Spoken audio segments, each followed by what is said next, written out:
Oke, halo semuanya, apa kabar teman-teman semua? Sebuah film bergenre drama komedi yang wajib kalian nonton, setidaknya sekali aja seumur hidup. Yap, karena film ini punya pendekatan yang unik dan pendalaman karakter yang kuat banget. Well, ini adalah salah satu film terbaik yang berjudul Forrest Gump. Scene diawali dengan memperlihatkan seorang pria yang tengah duduk di halte pemberhentian bus. Pria itu bernama Forrest Gump. Dia memberikan sebungkus coklat kepada wanita yang kebetulan ada di sebelahnya. Forrest juga memuji sepatu yang dikenakan oleh wanita itu. Dari sini, kelihatan kalau Forrest memiliki sikap yang baik dan perhatian. Di sini, Forrest pun mulai bercerita tentang masa kecilnya.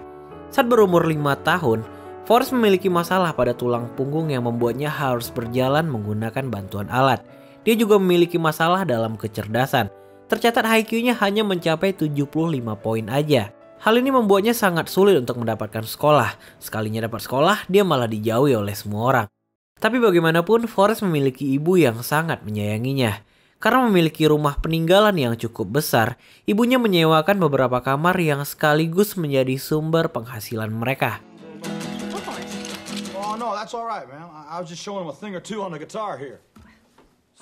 Malam itu Forrest terlihat bernyanyi bersama seorang musisi penyewa kamar. Musisi itu terlihat menyukai cara Forrest menari dengan kaki besinya. Tarian yang kaku dan sangat khas ini ternyata menginspirasi musisi itu untuk membawanya di atas panggung.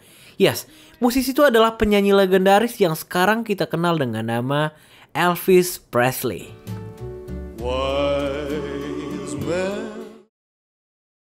Keesokan harinya, Forrest diantar oleh ibunya untuk menaiki bis sekolah. Di dalam bis itu semua murid terlihat menjauhinya. Gak ada seorang pun yang mau memberikannya tempat duduk kecuali Jenny, seorang anak perempuan yang sekaligus menjadi teman pertama dalam hidupnya. Seiring berjalannya waktu, Forrest dan Jenny menjadi sahabat yang sangat akrab. Kemanapun mereka pergi, mereka terlihat selalu bersama. Hari itu Forrest yang sedang bersama Jenny dijahili oleh 3 orang pembuli. Dia dilempar dengan batu dan diledek karena IQ-nya yang rendah. Jenny pun meminta Forrest untuk segera berlari meninggalkan tempat itu dengan mengatakan, "Run, Forrest, run!" Forrest mencoba untuk berlari, namun itu nggak mudah karena kakinya terikat oleh penyangga besi. Gesekan yang kuat perlahan menghancurkan struktur besi itu. Tapi anehnya Forrest nggak jatuh, dia malah bisa berlari selayaknya orang normal. Bahkan dia bisa lebih cepat dari anak-anak yang ngebulinya. Sejak momen itu, Forrest nggak butuh lagi bantuan besi untuk menyangga kakinya. Dan kini, kemanapun dia pergi, dia akan selalu berlari. Mungkin itu adalah cara Forrest dalam menghargai kakinya. Why did you come to school today? Shh. Come on. Pray with me, Forrest. Pray with me. Here. Dear God, make me a bird so I can fly far. Hey, stupid! Quit it! Bertahun-tahun pun berlalu di tempat yang sama dan dengan orang yang sama. Forrest kembali dikejar oleh 3 orang yang pernah ngebulinya dulu.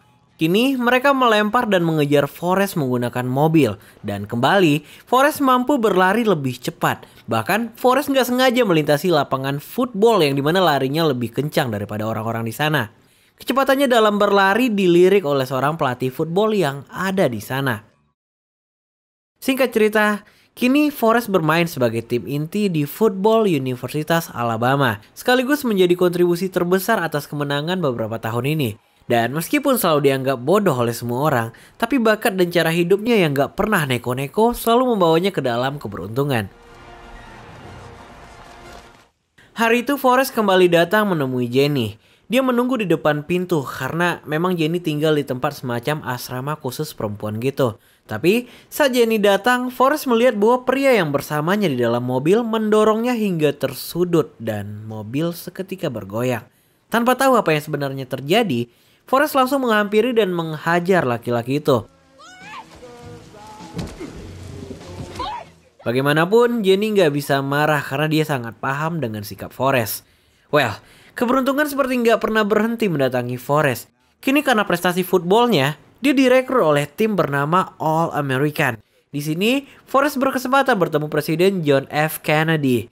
Tapi nggak lama setelah itu, peristiwa bersejarah penembakan Presiden Kennedy pun terjadi. Semua berjalan seiring kelulusan Forrest di kampusnya. Dia sendiri bahkan bingung kenapa dia bisa lulus. Yang dia hanya lakukan hanyalah bermain football dan football.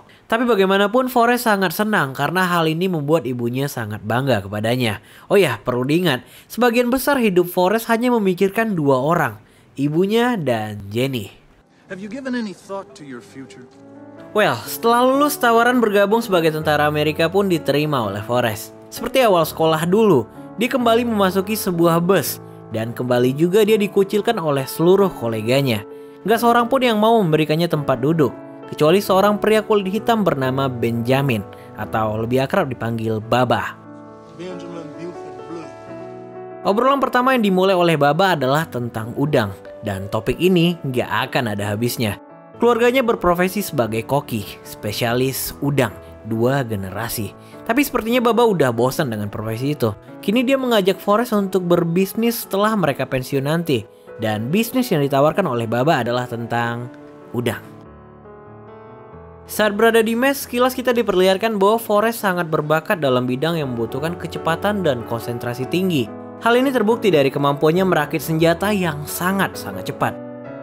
Malam harinya Forrest yang tengah memikirkan Jenny diberikan majalah Playboy oleh koleganya. Dan yang menegangkan, maksudnya yang mengagetkan, ternyata Jenny ada di dalam majalah dewasa itu. Forrest yang mengkhawatirkan Jenny memutuskan untuk menemuinya di salah satu show. Dan benar aja, Jenny terlibat argumen dengan seorang penonton yang ada di sana. Seakan tahu apa yang harus dilakukan, Forrest langsung menyelamatkan Jenny dan sekaligus mengacaukan show-nya itu.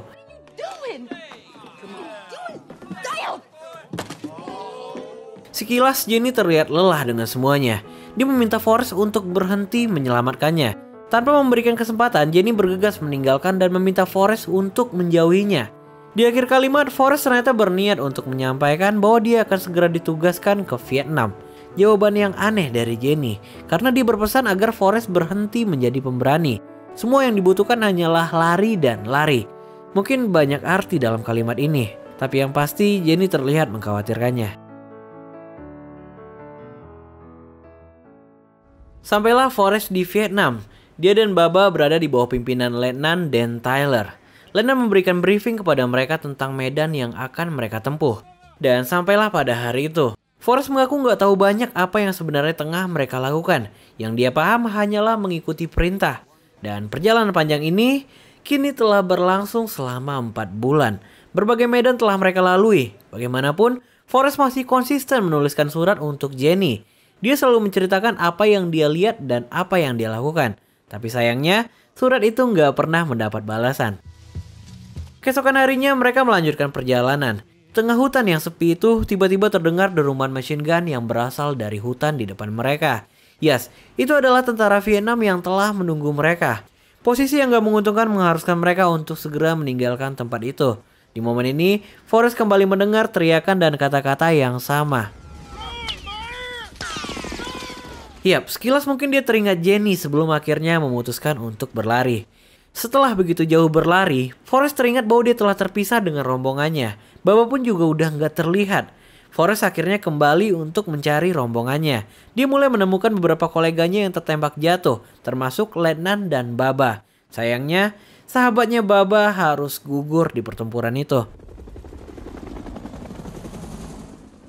Sampainya di rumah sakit, Letnan selamat karena pertolongan Forrest, tapi dia kehilangan 2 kakinya. Letnan sebenarnya marah banget sama Forrest, karena menurutnya Forrest telah mencurangi takdirnya. Dia yang seharusnya mati dalam segala kehormatan, kini harus hidup menanggung sakit kehilangan 2 kakinya.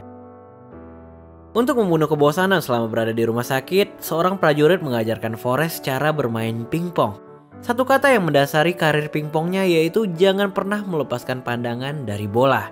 Dan kini, Forrest menghabiskan seluruh waktunya di depan meja pingpong itu. Dan hari ini Forrest kembali bertemu presiden. Dia juga kembali diberi penghargaan atas jasanya di Vietnam. Dan untuk kesekian kalinya, Forrest ngebuat ibunya bangga. Dan saat keluar melihat-lihat kota, sebuah organisasi damai menariknya ke dalam sebuah barisan. Forrest yang terbiasa mengikuti perintah mengikuti barisan itu menaiki sebuah panggung yang dimana itu adalah panggung protes atas perang Vietnam yang berlangsung dan Forrest terlibat di dalamnya. Seorang tentara yang berada di dekat sound system mengetahui bahwa Forrest pasti bakalan ngaco. Dia pun akhirnya mencabut semua kabel itu dan saat audio kembali tersambung, pidato Forrest telah selesai. Yes, ini jelas membuat demonstrasi kesal karena mereka nggak mendengar apapun. Tapi yang nggak disangka adalah ternyata salah satu dari demonstrasi itu adalah Jenny. Jenny meneriaki Forrest dari kejauhan. Untungnya momen dramatik ini berhasil meredam kekesalan para demonstran. Forrest kembali bertemu Jenny. Ternyata Jenny sekarang tergabung dalam organisasi pengecam perang yang dilakukan oleh Forrest. Hingga akhirnya Jenny ditarik kembali ke rombongannya. Dari kejauhan mata Forrest nggak bisa terlepas dari wanitanya itu. Dan Forrest pun akhirnya menyaksikan kembali seorang pria memukul Jenny di hadapannya. Forrest marah dan langsung menghajar pria itu di depan rombongannya.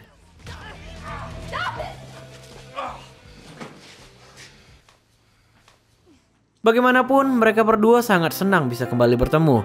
Tapi dibalik itu, Jenny menyadari kalau dia dan Forrest kini memiliki dua kehidupan yang sangat-sangat berbeda. Sebelum berpisah, Forrest memberikan rencananya kepada Jenny. Karena menurutnya rencana itu dia dapat atas motivasi yang Jenny pernah berikan. Dan udah kayak gitu aja.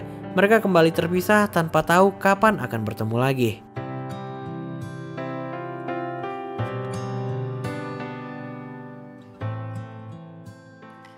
Sementara itu, karir Forrest dalam olahraga pingpong terus melejit. All-American memilihnya mewakili tim nasional dalam ajang kompetisi di China. Sekaligus, ini merupakan misi perdamaian karena Amerika dan China sebelumnya nggak pernah berhubungan. Saat kembali ke US, namanya melambung tinggi dan dia pun diundang kemana-mana. Bahkan malam itu dia berkesempatan bertemu salah satu personil The Beatles yaitu John Lennon. No religion too? Hard to imagine. Well, it's easy if you try, Dick.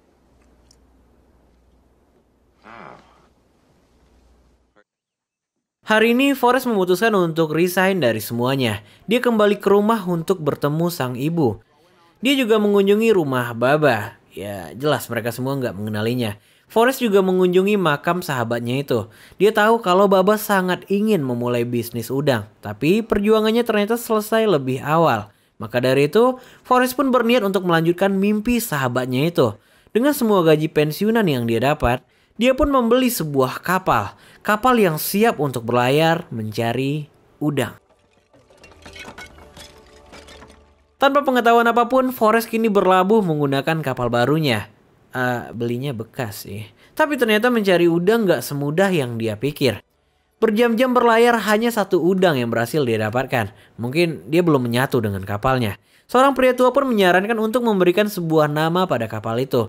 Satu nama yang langsung terfikir oleh Forrest. Nama yang paling indah menurutnya. Siapa lagi kalau bukan Jenny.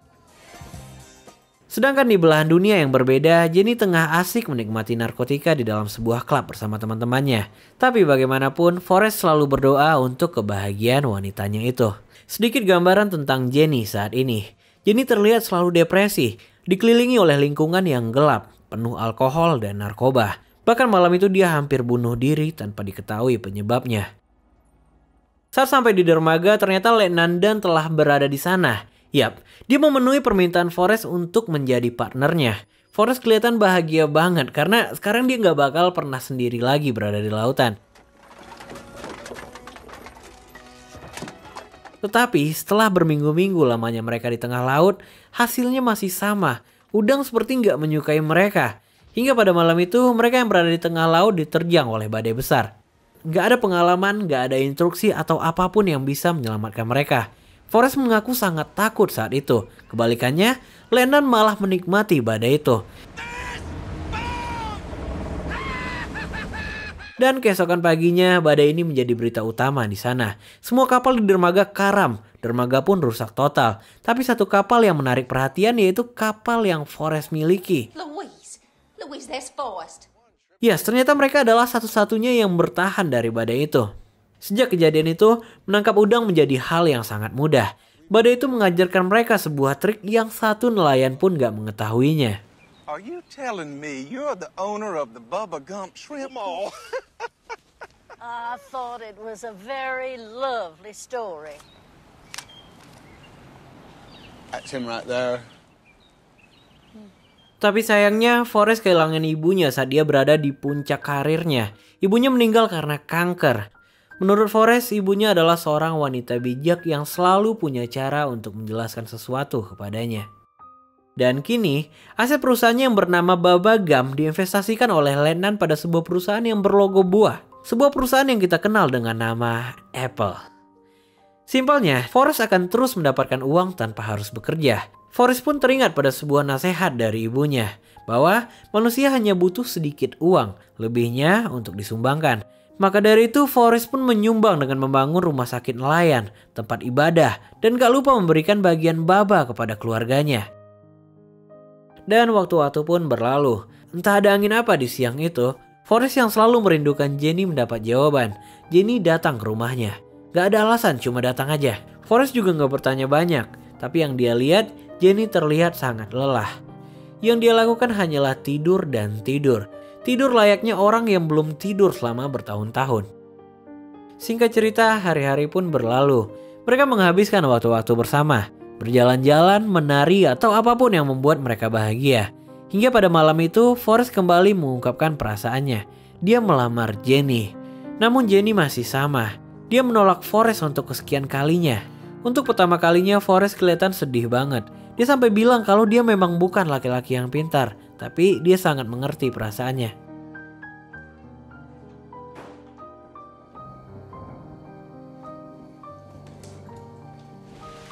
Di tengah malam itu, Jenny mendatangi Forrest yang lagi tertidur. Jenny tiba-tiba bilang kalau dia juga memiliki perasaan yang sama. Mungkin mereka ngobrol panjang di sini, hanya aja nggak pakai lisan. Keesokan paginya, Jenny kembali meninggalkan Forrest tanpa alasan yang jelas. Dia juga meninggalkan lencana yang pernah diberikan oleh Forrest. Kepergian Jenny ini jelas meninggalkan banyak pertanyaan dan kesedihan. Hanya aja Forrest nggak bisa mengutarakannya. Berhari-hari Forrest berpikir tapi dia nggak menemukan jawabannya. Sekarang, satu-satunya hal yang ada di pikirannya hanyalah berlari. Berlari tanpa alasan dan tujuan yang jelas. Forrest mengaku selama dia berlari, dia sering memikirkan ibunya, Jenny, Baba, dan Letnan. Tanpa disadari, kini Forrest telah berlari dengan waktu yang sangat lama dan menempuh jarak yang sangat panjang. Aksi Forrest ini berkali-kali disorot oleh media. Jurnalis juga berkali-kali mencoba mewawancarainya, tapi Forrest nggak menjawab apapun. Hal ini tentu membuat orang semakin penasaran dengannya. Forrest pun kini nggak berlari sendirian lagi. Banyak orang yang tiba-tiba bergabung mengikutinya. Katanya sih dengan ikut berlari mereka jadi menemukan harapan baru. Beragam spekulasi pun muncul. Ada yang bilang Forrest lagi protes atau dalam sebuah misi. Padahal sebenarnya Forrest hanya berlari tanpa alasan apapun. Sedikit kata-kata yang keluar dari mulutnya, tapi yang sedikit itu selalu menjadi quotes terkenal. Pokoknya apapun yang dia lakukan selalu menjadi hal yang besar. Kini Forrest telah berlari selama 3 tahun, 2 bulan, dan 14 hari. Forrest akhirnya menemukan arti dari pelarian selama ini. Dia menyimpulkan bahwa dia harus menaruh masa lalu di belakang sebelum akhirnya melangkah maju. Dan Forrest pun tiba-tiba berhenti. Puluhan orang yang mengikutinya tentu kaget. Setelah sekian lama, Forrest akhirnya berbalik memandang mereka. Forrest mengatakan bahwa dia sangat lelah dan sekarang dia akan pulang. Think I'll go home now.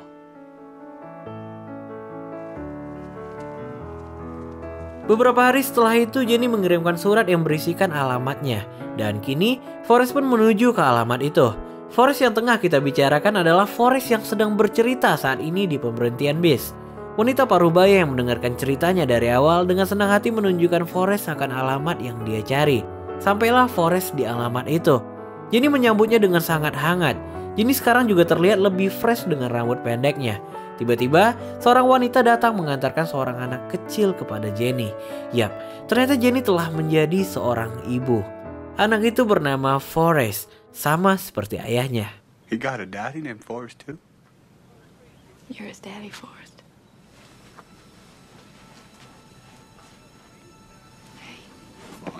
Forrest awalnya shock mendengar semua itu. Dia juga merasa bersalah apakah Forrest kecil memiliki IQ yang rendah sepertinya. Tapi ternyata enggak. Forrest kecil terlahir menjadi anak yang sangat pintar. Forrest akhirnya tenang dan perlahan mendekati anaknya. Pada sebuah taman, Jenny memberitahu bahwa dia kini sedang sakit. Dia terjangkit sebuah virus yang dimana medis belum mengetahui sebelumnya. Forrest mengaku akan mengurusnya dan mereka juga bisa tinggal di rumahnya. Di akhir kalimat, Jenny meminta Forrest untuk menikahinya dan Forrest pun menyetujui permintaan itu. Titanium alloy. Magic legs.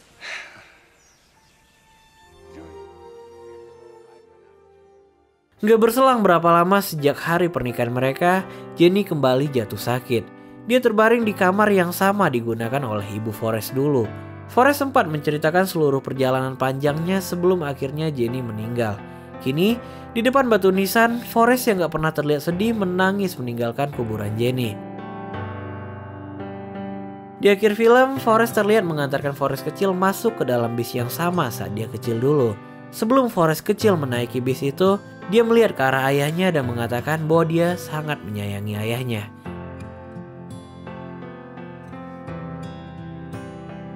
Oke, menurut gue film ini sangat mendalam banget. Secara nggak langsung Forrest Gump di sini menyampaikan semua tentang kesetiaan, kerja keras, pengabdian, dan keikhlasan. Well, menurut gue film ini layak banget dibilang salah satu film terbaik yang pernah dibuat dalam sejarah. Tapi itu adalah pendapat gue. Pendapat teman-teman semua bisa langsung aja kalian tulis di kolom komentar. Buat teman-teman yang suka sama video ini, jangan lupa di share, jangan lupa di like, dan di subscribe juga buat kalian yang belum. Karena kita bakal ketemu lagi di video selanjutnya. Bye-bye.